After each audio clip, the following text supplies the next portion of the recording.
1.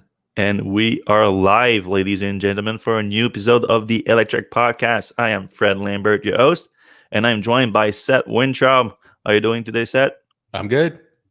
All right. Are you fired up? Because we have a lot to talk about. But first, a quick thanks to our sponsor, Electrify America, sponsoring the show this week. We're going to have more to say about them later on in the show, so stay tuned for that too. But we're going to dive in the battery day stuff, unsurprisingly. There's a lot to unpack here. And a mixed reaction from the market for sure. Was down significantly after the show, so that you would argue that it didn't live up to the hype. Though, if you say that, a lot of people are going to come back and tell you if you didn't like the battery days because you didn't understand it and things like that. I'm like, all right, we're going to try to unpack the whole thing here.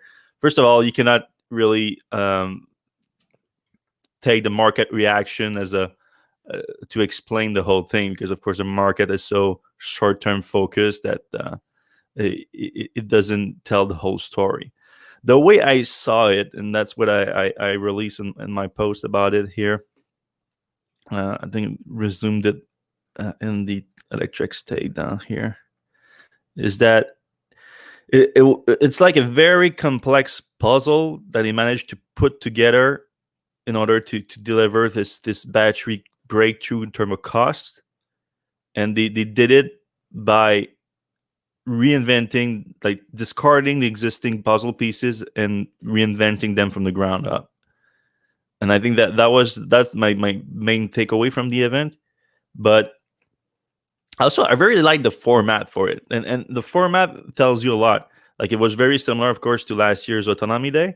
And you can see that it's for investors more than anything. Like, it's for the market, it's for investors. It's not necessarily consumers. Like, consumers, they didn't have to hear anything that Tesla said that day, aside from like announcing that $25,000 car and Plaid Model S. Really, like, all the battery stuff was like Tesla going deep into what it takes to bring the cost down to reach parity with internal combustion engine vehicles. So here are the pieces of the puzzle: the cell design, the cell factory, the anode materials, the cathode materials, and cell vehicle integration. I think that cell vehicle integration, we're going to get to it, but I think that was one of the biggest part of the whole story. Of course, the cell design, we unveiled that a week before the show. Sorry for spoiler alert. We said I like the new design that's bigger and larger, and of course they are capable of doing that because of that tabless design. So that we already knew about, wasn't that big of a deal. Of course, Tesla released all those specs, like 5 times the power, 6 times the energy, and all that. But that's compared to what, like, the cell is just bigger than 2170, so it's not exactly a fair comparison. But anyway, that's a tabless design, as you can see right here. But to be fair, it's not easy to achieve either. But so you needed to do that in order to deliver a cell that was that big of a form factor. So now it's known basically the 4680 cell. And I'm hearing from Tesla staff that there's a nickname for it internally. It's the BFF cells. And Best friends forever? no, it's a big form factor. Oh, So you if you remember, SpaceX as a rocket that was nicknamed was similar. they should just call it BFB. You know, the SpaceX is big effing. Rocket. Yeah. Big effing battery. Yeah, I thought it was in the same vein, but apparently it's big form factor, because that's the piece of the puzzle is changing the form factor with a much bigger one, and they are able to do that through the tabless cell design that reduce resistance. Because of course, when you make a cell bigger, the problem is thermal management of the cell, which you can also manage independently. But Tesla has other idea in mind on that front. Some impressive stuff at the factory level too. We see things that are enabled through like a massive reduction of a capital investment needed to deploy capacity. So that's the Roadrunner project that we talked about before. Some of it enabled through the Maxwell technology, the dry electrode coating system. That's basically an order of magnitude reduction in machinery needed to create your electrode. And that plays into some of the disappointment in the event, is that he tempered thing in expectation throughout the event. Like there was things that they were clear, like this is not exactly ready yet, and that was one of those. The dry electrode wasn't working perfectly just yet. So that, I think that was a sort of a theme throughout the presentation too. You see here like the reduction here in machinery needed to deploy in order to create the electrode. It's massive. A bunch of other things on that front too. The assembly line is designed to be much faster, a smaller space needed to have a high output. They're aiming for 20 gigawatt hour per assembly line. So that's massive. I mean, we know that I think they are getting to 14 production line, battery cell production line in Gigafactory 1 right now, Panasonic. And they are at 35, 40 gigawatt hour with 13 to 14 lines. So you see the massive difference here. Tesla also showed, like, flexed some muscle in terms of material science with the new development for the silicon on the anode side. Yeah, that silicon's on the anode, right? Yeah. And basically a simpler way to deliver an anode with silicon metal that they are treating differently, resulting in a $1.2 per kilowatt hour cost instead of using a silicon structure from glass or graphite, which is much more expensive. Similar improvement on the cathode side from treatment of nickel and lithium. And where did I put the? Oh, I thought I had that. Never mind. But the big improvement, in my opinion, is that new, what they call the structural battery pack design. So they're going with a cell to pack design, and they're making the battery pack itself a structure. And it's, as you can see, it's quite an elegant solution. So they have that rear casting, underbody casting that we talked about before, that they're doing right now. They're producing for the Model Y. They want to do the same thing for the front, and then just connect the two with the battery pack.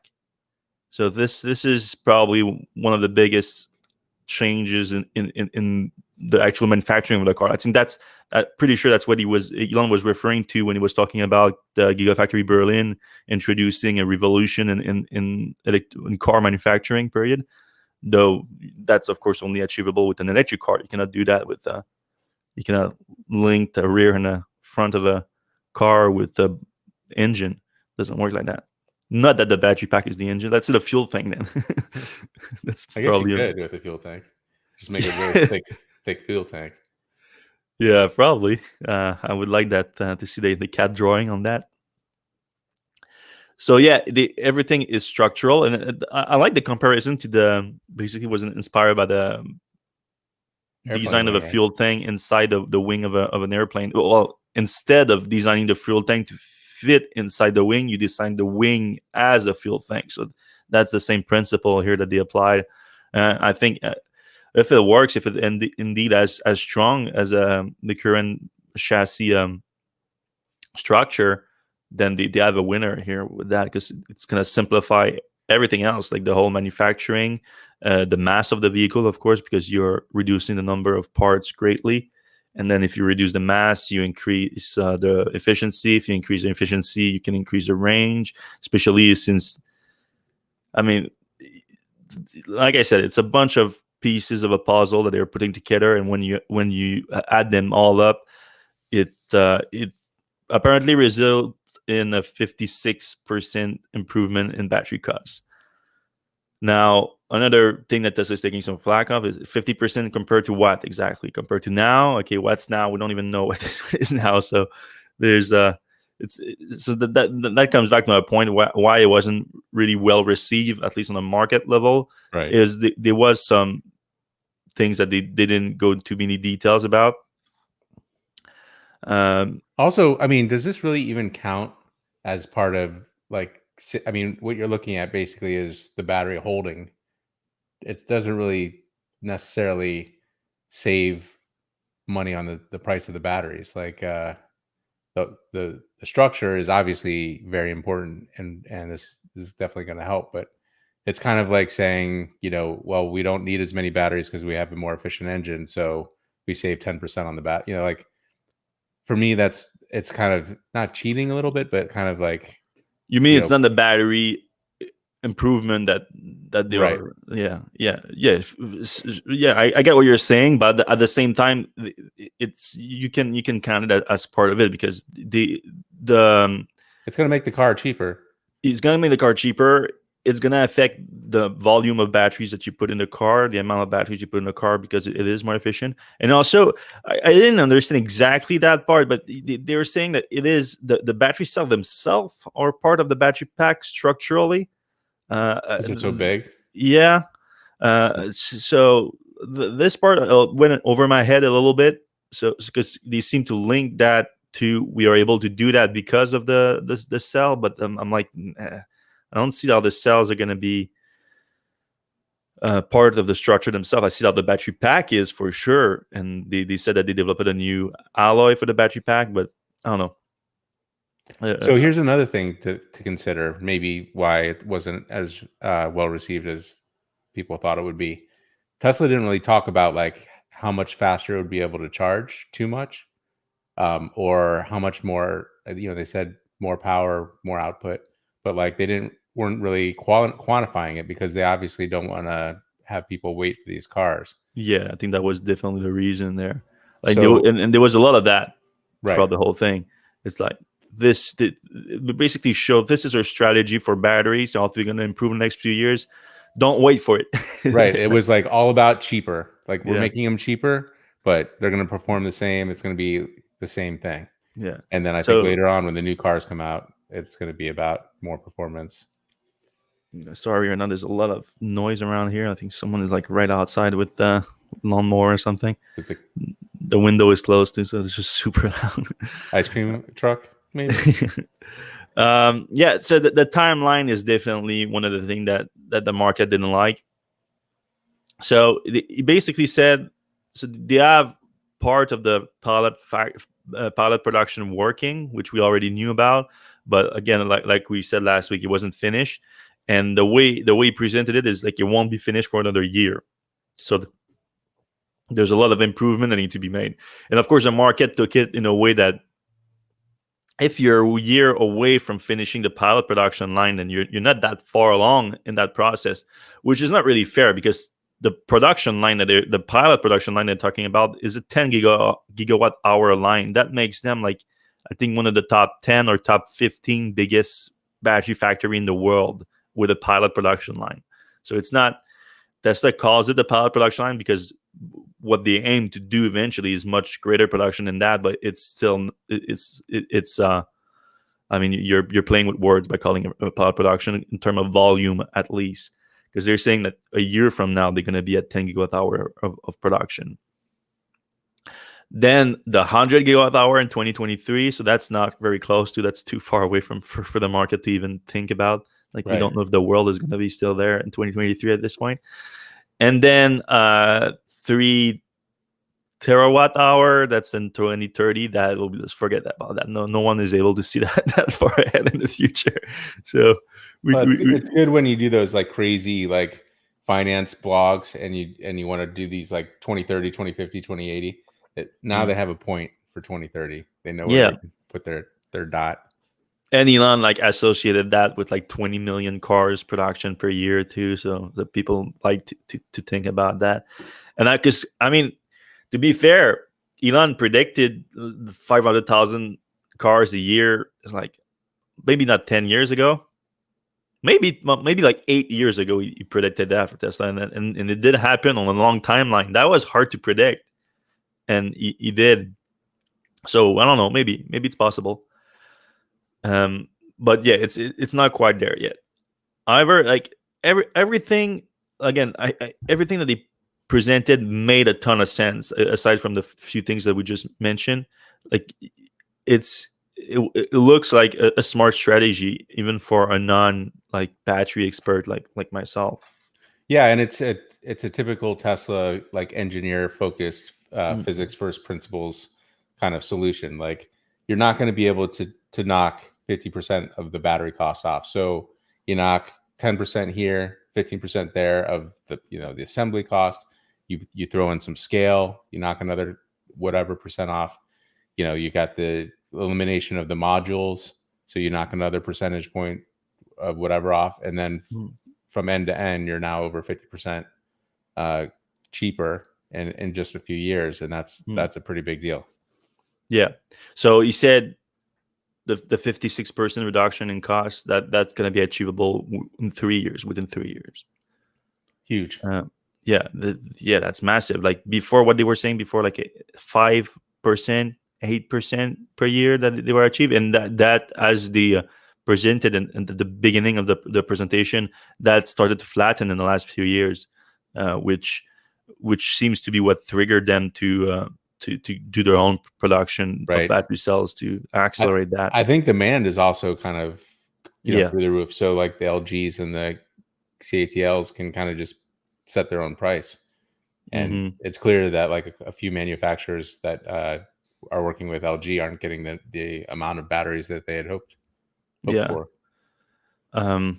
Another thing that people had a gripe with, which I think is fair, is the lithium production thing that they announced.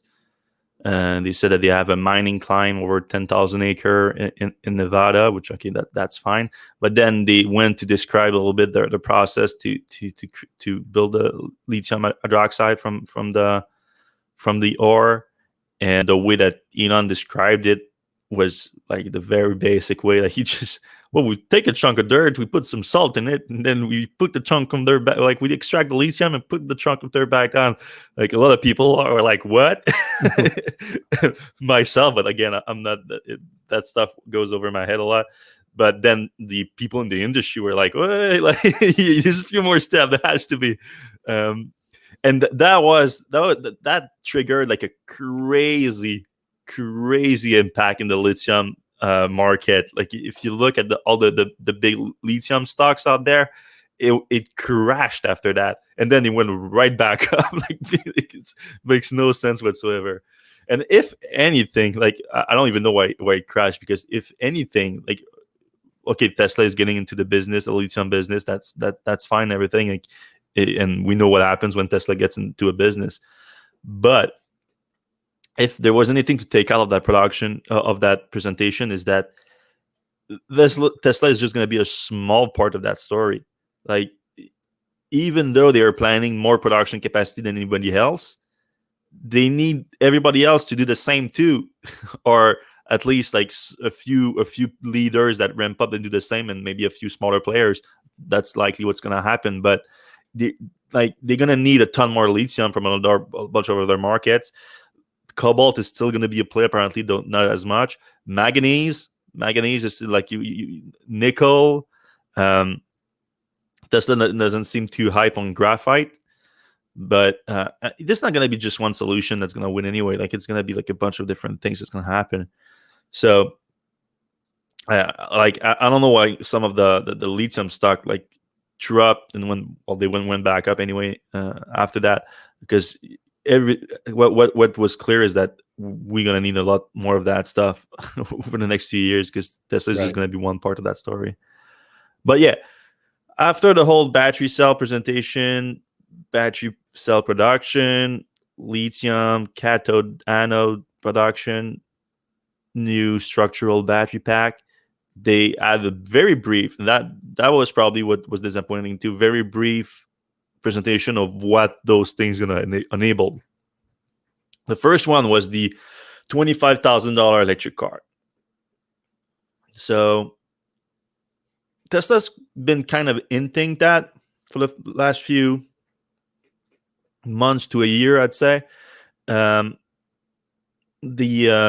if you remember, Elon originally said that Tesla wouldn't go that far down market for cars. He was talking about like a ride-sharing network that is all electric and autonomous, would basically kill the need for a car lower than $35,000, because the cost per mile would be so low that everybody would be using that, and people that would afford their own cars would probably go up market a little bit, which makes sense to me to a degree, but that assumes like bringing autonomy quite fast.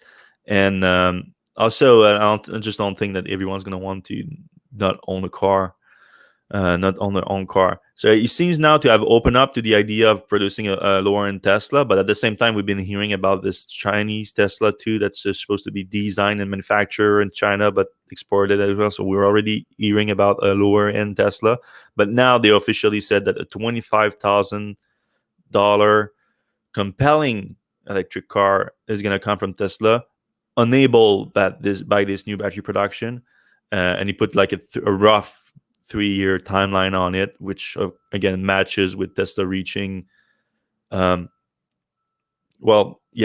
deploying the first actual production capacity at full volume. Because again, it's hard to talk about it like that, because like again, the pilot line is going to be 10 gigawatt hour.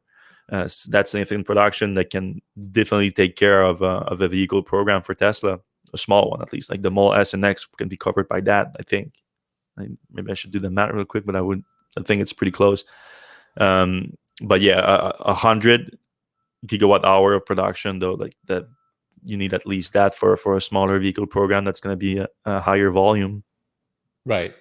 So just doing back of napkin math right now, Tesla's battery pack is like a little over $100 per kilowatt hour, right? Something like that. I think it would be closer to 150. Oh, really? At the pack level.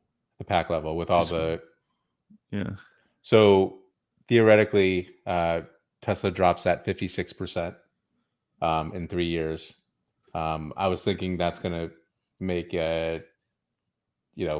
for a kilowatt hour, something like, maybe something like 50 or no, probably around 70. 75, I'd say it would be 75 to 80 maybe.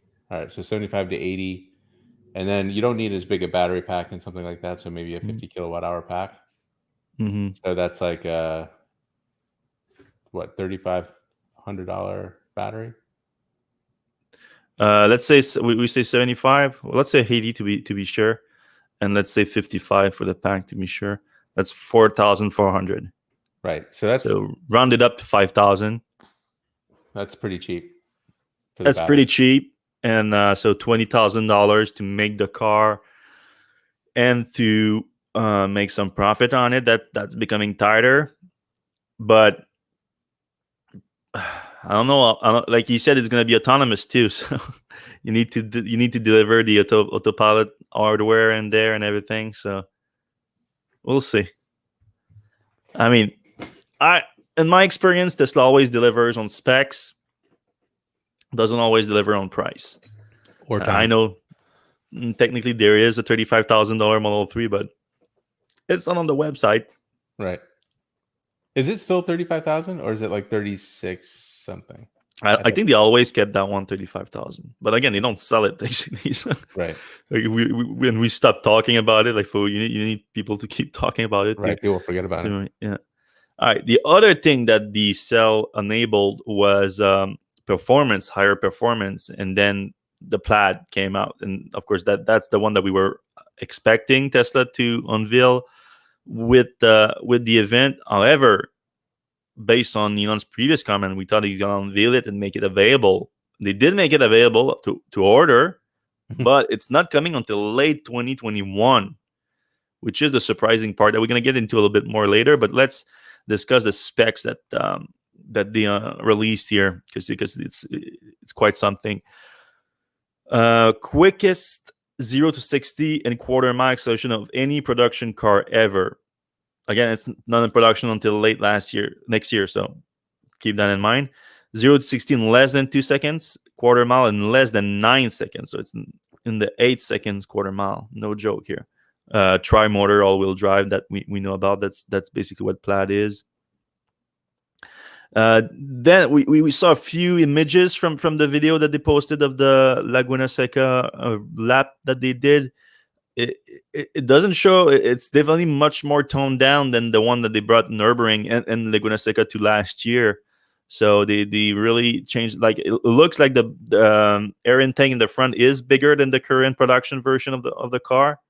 That's about it, though. Of course, the bigger spoiler in the back, but then like you see you can reserve it on the website, and then the body looks exactly the same as the current production, which is strange a little bit, right? Because yeah, I don't know if that's the final form though. I mean, it's a year. Yeah, off. but then why do you let people reserve it like that? Or it's not a reservation; it's an actual order. That we you're ordering. Yeah. All right, so that Laguna Seca lap, 1:30. Okay, that's fast, people. That's no joke, because I mean that's faster than the McLaren P1 time. The fastest time that the McLaren P1 did there, and that was driven by Randy Boss too, which was legit driver and familiar with Laguna Seca. He has like a ton of record at Laguna Seca. It's also 6 seconds faster than the last time they brought the prototype there, and Elon says it's gonna be it might be up 3 seconds faster there, which I think you might need that to get the faster time. I know that Lucid is also trying to beat that time, and it's getting pretty close to it. Which brings me to my point of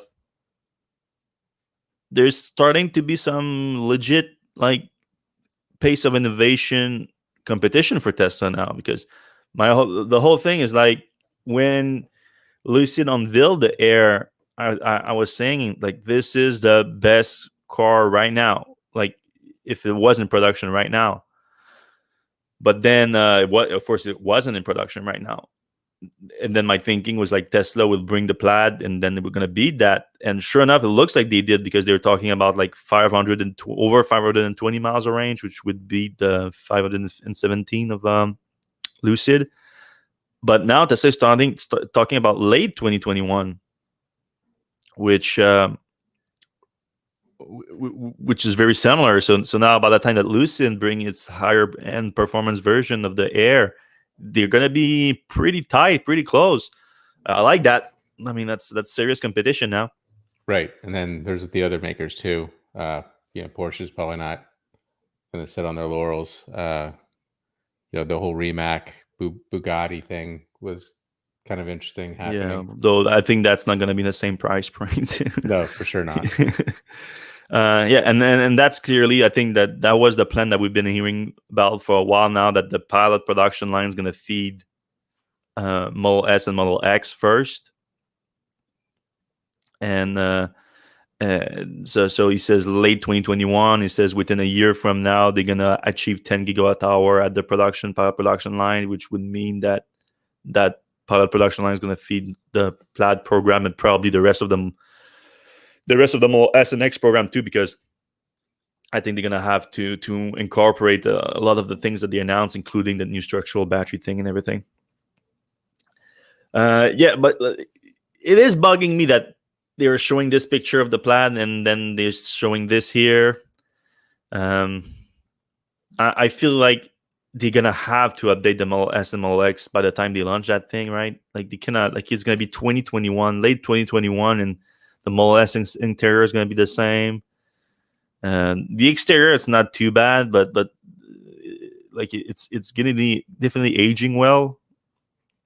But they could use a few upgrades. But like 2021, that's almost 10 years of the Model S. Yeah, interior, 10 years.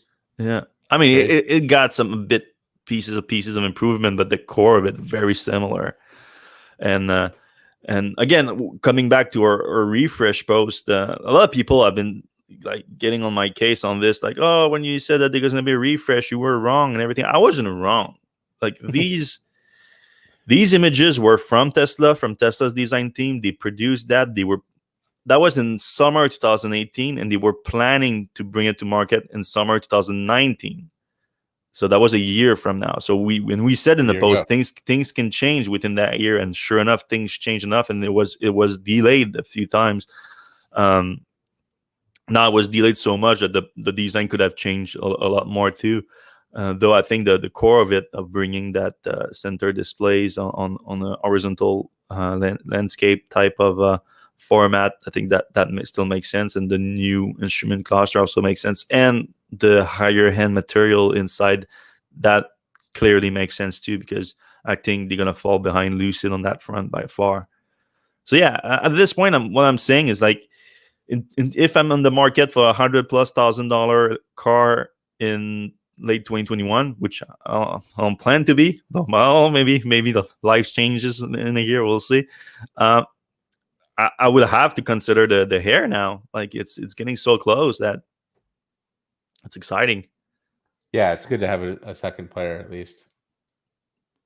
Of course, they haven't brought it to production yet, but I'm confident on that front from them. All right, the other big news this week was that this big outage on yesterday. That was not yesterday. It was on Wednesday. Sorry, on Wednesday. It started with the app not working, the connectivity on the app, which is not the first time it happened. Like there's been that before. But then I got sources telling me that it wasn't just the app; that it was Tesla's entire internal networks that were down. Everything was down, not working. The app came back, started working again, maybe an hour into it, and it's not for everyone. And the connectivity started returning slowly, but the internal system were down almost all day. I think it took until in the evening for it to come back up, which is no joke. And especially Tesla, the end of the quarter push and everything, not be able to process order, not be able to set up deliveries, not to be able to, I mean, even for a while, like service, like you could perform some service of the car, but sometimes if you can unlock it and everything like that, because all of that is done remotely for Tesla. So that was an issue too. So a lot of people were stuck at service. A lot of people were stuck at superchargers, especially if you did more than one, because you could charge at one time at the supercharger station, but then it couldn't charge you, like literally, like have you pay for that charge if you are not on a limited program, like with earlier Model S and X. And then if you went to another one, because it showed that they weren't able to charge you for the first one, they would block you from supercharging. Oh, interesting. Yeah, I got a few people reaching out to me being in this situation. People that were going on a long trip or something. Yeah, they were doing multiple stops on a long trip, so that was a real problem there. Yeah, apparently it came back up. No word from Tesla whatsoever about it officially, even really? Internally. Like the employees don't know. And of course, Tesla doesn't have a PR anymore, so we couldn't reach out to them and like, hey, do you have a comment on that? We tried Elon, of course, on Twitter, but he only responds to his yes man. So there's not much to do there. So severe outage at Tesla. No word of what happened. And that leads us yet to an email from employees from Elon Musk to employees that leak on Sunday. He sent that to employees on Sunday, and he basically was the quarterly all hands on deck kind of email. We can do it and everything. And what he said specifically is that he believed that Tesla has a shot at the record quarter for deliveries. Of course, that's if we treat. He says, please consider electric deliveries to be the absolute top priority. And that plays back into the outage thing. So Tesla needed every day to be able to do that. And if it definitely affected deliveries on Wednesday. And that's probably not a good look for them achieving the record quarter here. So I saw people also interpreting the email differently, because Elon said that after saying that top delivery is a priority, he said it's also extremely important that we keep factory output as high as possible over the remaining 10 days. This is vital for the California market. Of course, we see that every quarter, like Tesla will focus Fremont factory production for local deliveries in California because there's a shorter transit time around to delivery. Makes sense. So, but because he said that, after saying that vehicle deliveries are absolute priority, after saying that a shot at record quarter for deliveries, people say that he was only talking about a record quarter in North America, and that Tesla still has a shot as like 100 plus 40,000 deliveries this quarter, which they would need to achieve 500,000 in the full year. I don't know about that. It's possible. Like again, like Elon likes to leave place for interpretation in those emails. He's always not exactly clear, because of course he knows that it's going to leak like that. So it's the possibility that he meant that. But if I go back to previous emails from Elon, that it was always about global deliveries he was talking. This is an email that's going globally at all employees, and Clarity was always talking about record deliveries globally. So I'm thinking more about that. And of course, that's surprising because last record was 112,000 deliveries, which would mean that Tesla would be close to beating that, which would mean something around 110 and 115 maybe at best. So I don't know. It could go either way. I really don't know, but I prefer the interpretation of global deliveries because that's what he was referring to before, and I don't think the reference to the Fremont factory production has much to do with it because he's talking about local production here for California market. But it's not impossible that he would separate those two. But I don't have enough sources in Tesla China to see if he sent a Chinese email on that front that was separately. So it could go either way. I don't know. Do you have an opinion on it? So I'm more about the big picture. Like, why do we keep having to get these like end of quarter emails, like pushing everybody to go crazy just at the like? Why can't we just be comfortable with what we deliver normally? Why does it have to be weird and a rush to the end every time? I thought they already said like publicly they're not going to do that anymore. I understand what you're saying, but at the same time, the real issue is that if they don't like deliver everything they made, if they don't keep their inventory super low, they won't make a profit at all, and right. that looks bad for Tesla, for investor, and for electric vehicles in general, because then people start saying, "Yeah, look, Tesla makes electric vehicles and they don't make any money. Electric vehicles don't make any money." So there's I think there's a need for them to deliver like at least a small profit like that, and to do that they need to have like low inventory, deliver every car they can by the end of the quarter. So I understand that. And speaking of that profit, I think the next two posts. Before we do that, let me do a quick read. Yeah, let's do it. All right. So this episode of the Electrek Podcast is brought to you by Electrify America. Again, thank you, Electrify America. EA is the nation's largest coast-to-coast electric vehicle charging network with stations every 70 miles on average along major highway routes and full of ultra-fast 350 kilowatt chargers for capable electric vehicles. They are dedicated to providing electric vehicle drivers with the speed, security, and freedom they deserve, like freedom from range anxiety, freedom from boredom as they wait too long for the charge, and of course, freedom of the open road, even if that open road is just the one nearby. They believe in the electric future just like you. If you're an electric vehicle driver or just wondering what it's like to be one, find out what they're up to at electrifyamerica.com. That's electrifyamerica.com. Electrify America. Hello, freedom.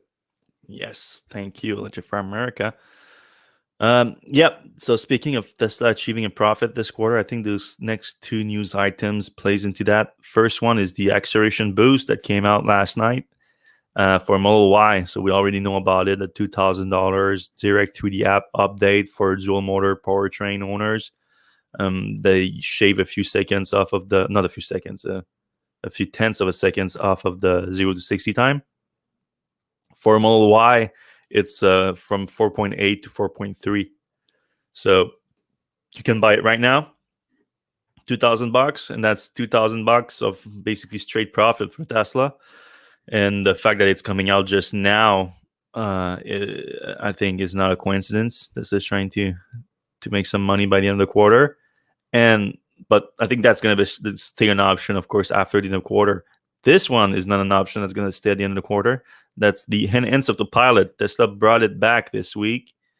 The option to basically, it's not just either Autopilot that you can get, or and for people who don't know, there's still a lot of people that don't even have Autopilot. Like now it's standard, but for a while it wasn't. So you can still buy that, but after that, you have to upgrade to full self-driving, which is a big bump. It's an $8,000 bump.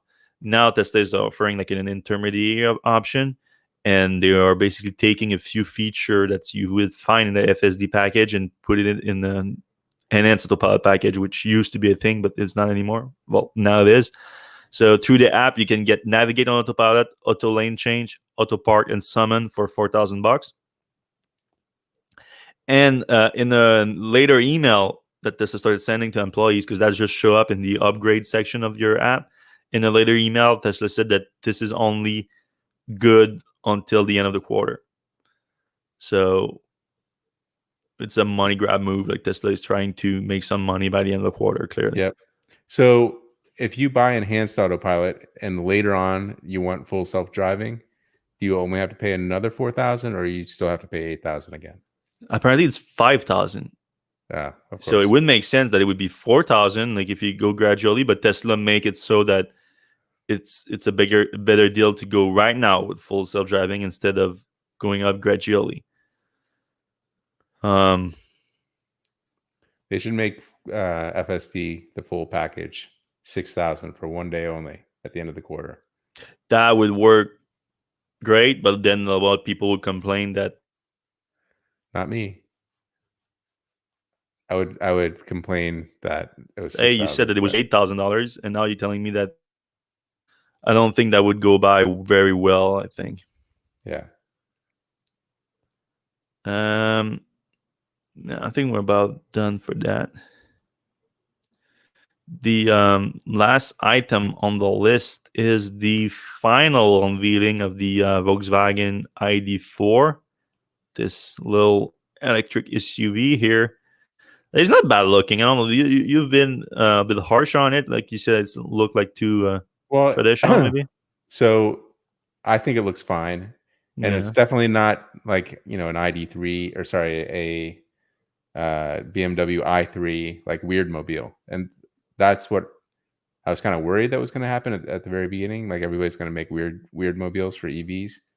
So this is the other end of the spectrum where they've made it so bland that it's kind of like, especially, the ID4 prototypes were kind of cool. They're like electric looking things and transparent stuff. And this is just like a car. Like it's a nice car. It's not ugly. I think it's in the upper end of the spectrum in terms of like good looking design for an SUV. I think it's not as sexy as some of them, like especially like the higher back here. It's not like coupe version, I think, but I think it's I like it.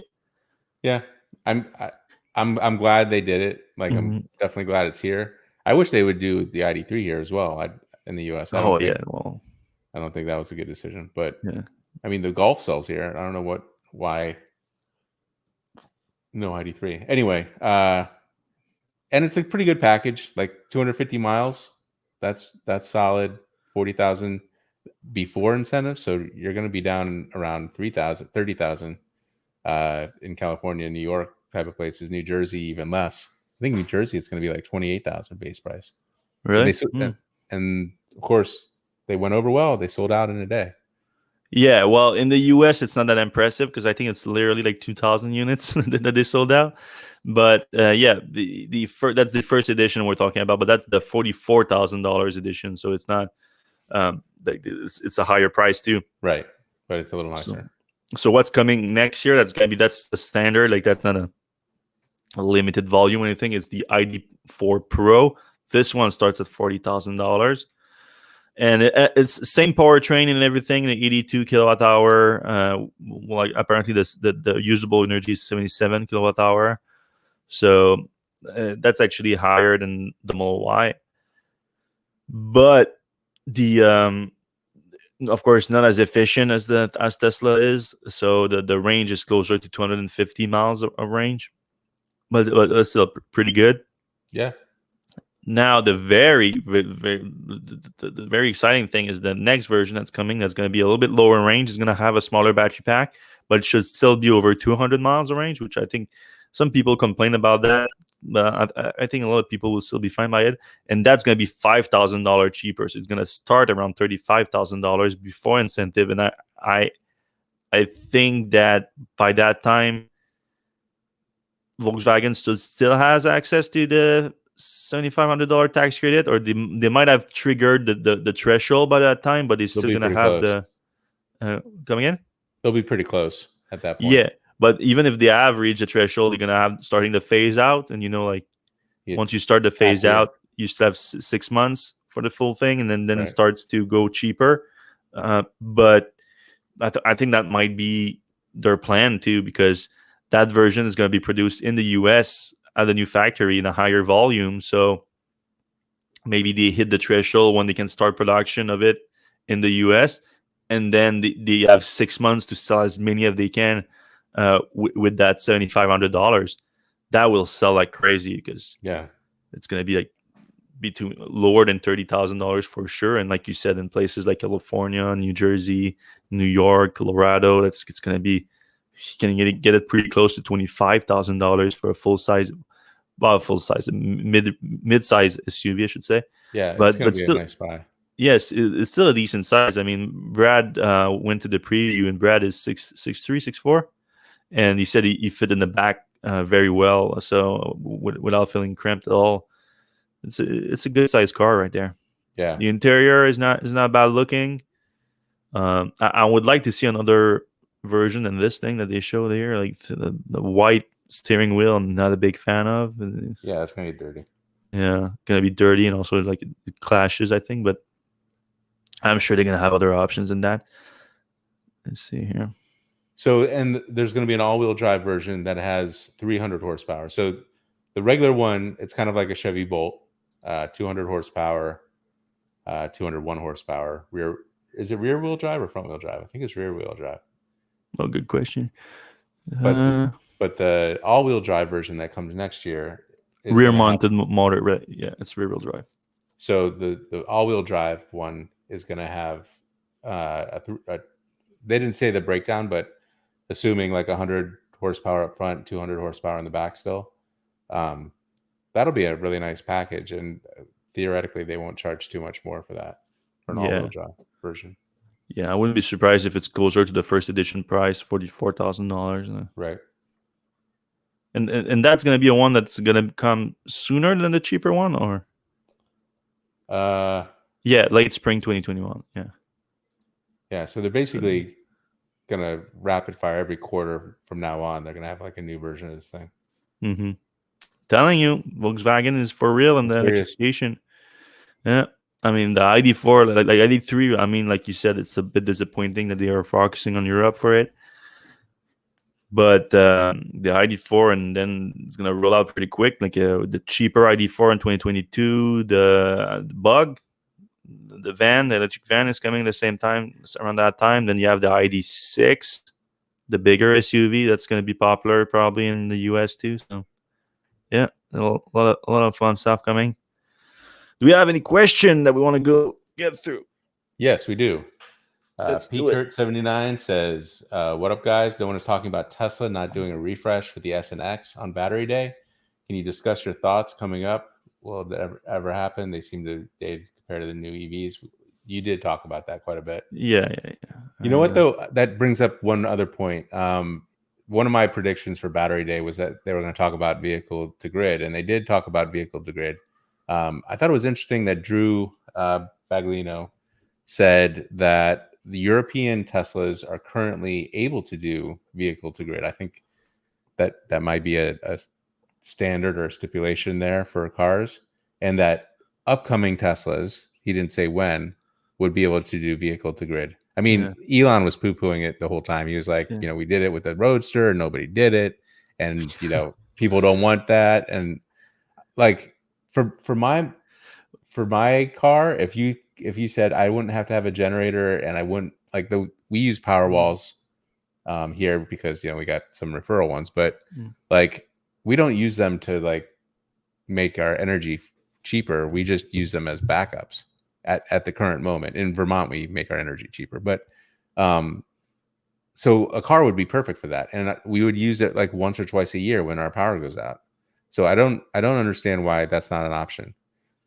Well, and I didn't like Elon's reason for it too. It was like Well, you would need something else, right? You need something in the to the grid level for the house to tell the grid you're getting the energy back in it and everything. And I'm like, yes, like like Nissan as one, or what's the wall charger, wall Wall box, box yeah. as the Quasar, yeah. Quasar. Yeah, for Meta Energy that has one too. Like these things exist. Like it's not like you need to invent it or something. Yeah. They're not cheap. That's the point that I will give him. They're not cheap. So Yeah, it would be nice if, I mean, Tesla seems like they could offer the whole end-to-end plan since they already have the power walls and stuff. It would be nice if they just said, look, throw us another $2,000, you get a different type of charger, and it goes into your house, and you don't have to think about it. Yeah, it was clearly like buy a Powerwall instead. That's what they were saying. Like just buy the Powerwall. I mean, which is a lot more money, and so anyway.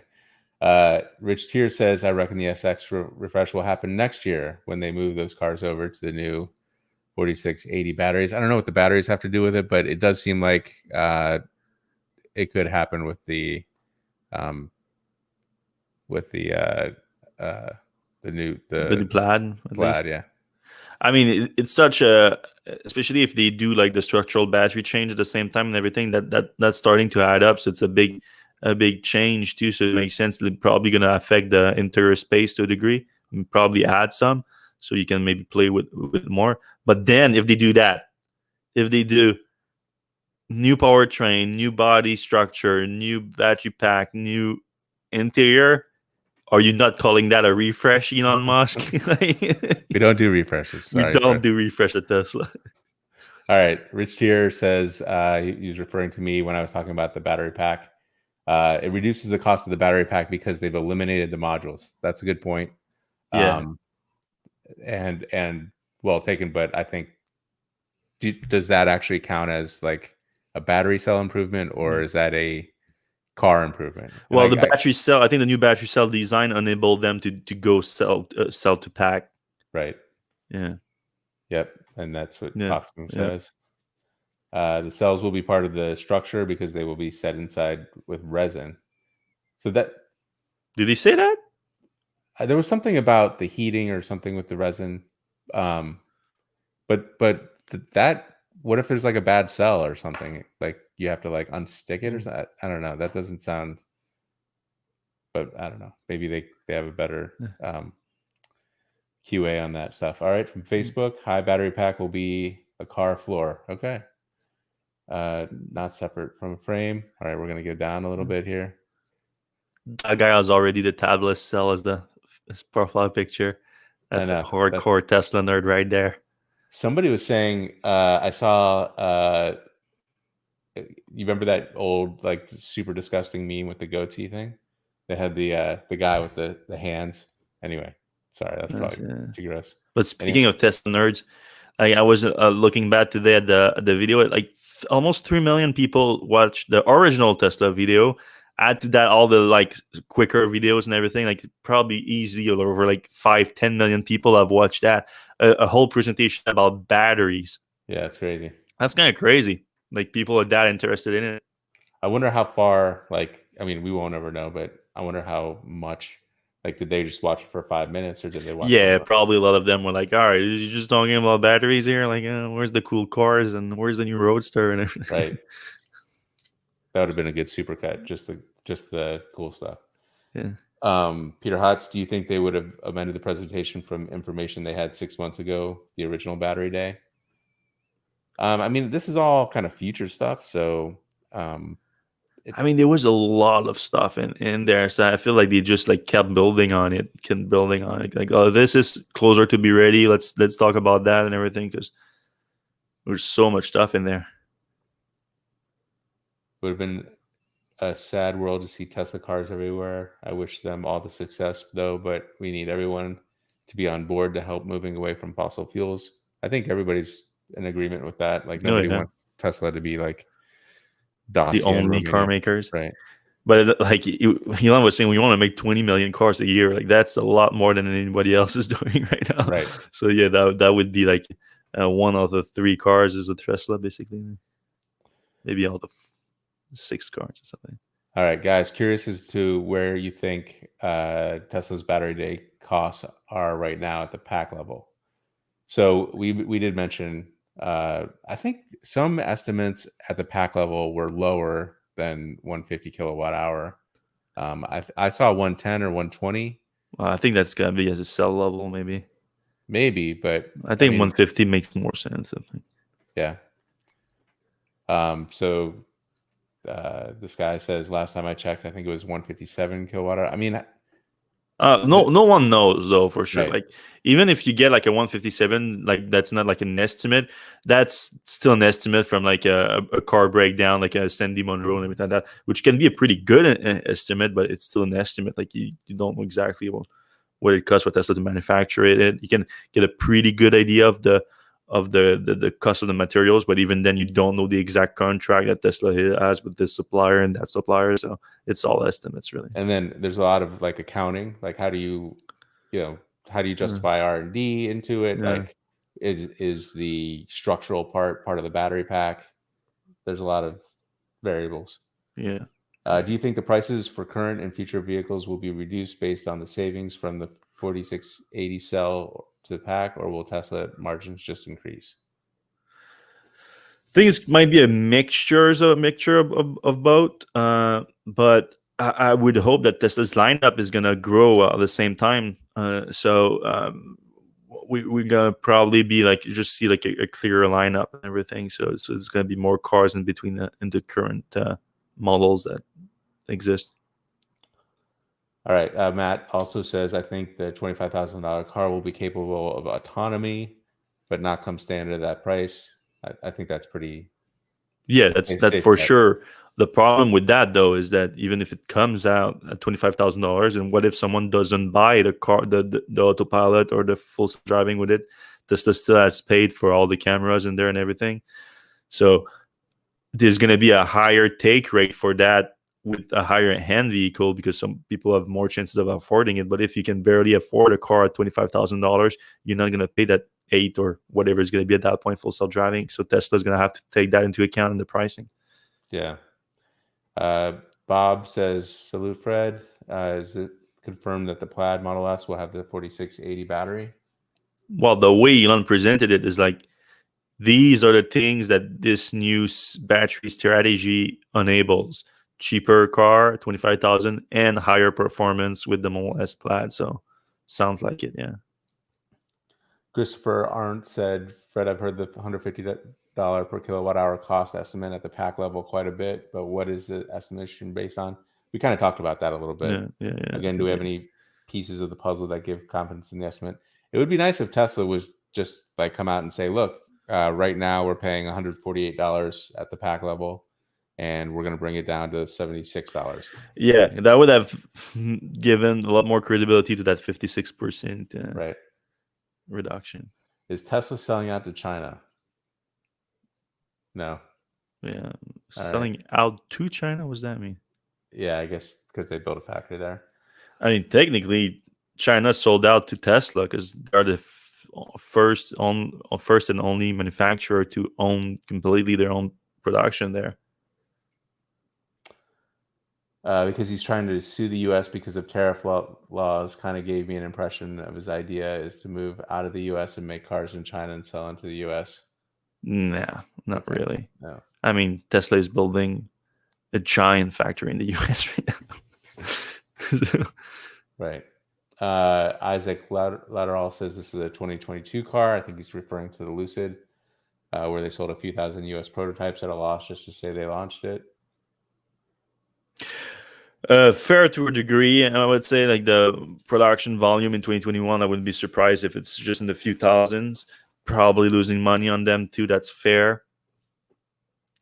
But it's still a production car.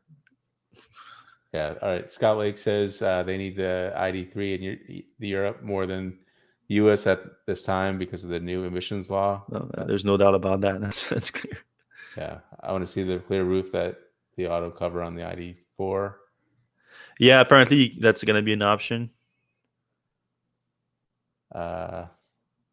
Yeah, rear wheel drive was what they were responding to us.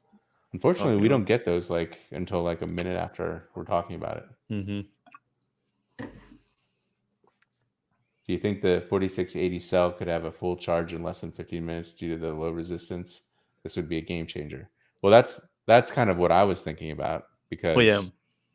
because the 2170s in the Model 3 and the Model Y allow Tesla to charge much faster than the 18650s in the Model S and Model X.